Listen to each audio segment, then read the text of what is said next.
പടപ്പ് പടപ്പോട് പിരിശത്തിൽ നിന്നോളി, പടച്ചോന്റെ കാരുണ്യം കിട്ടുന്നത് കണ്ടോളി.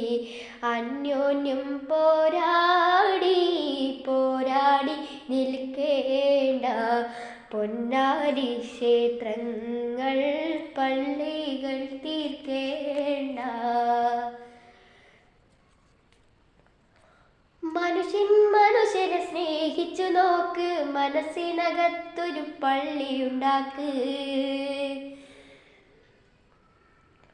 മനുഷ്യനെ സ്നേഹിച്ചു നോക്ക്, മനസ്സിനകത്തൊരു പള്ളിയുണ്ടാക്ക്. അതിലേത് ജാതിക്കും കേറാമെന്നാക്ക്, അതിവേഗം നിസ്കാര പായാവിരിക്ക്. പടപ്പ് പടപ്പോട് പിരിശത്തിൽ നിന്നോളി, പടച്ചോന്റെ കാരുണ്യം കിട്ടുന്നത് കണ്ടോളി. അന്യോന്യം പോരാടി പോരാടി നിൽക്കേണ്ട, പൊന്നാനി ക്ഷേത്രങ്ങൾ പള്ളികൾ തീർക്കേണ്ട.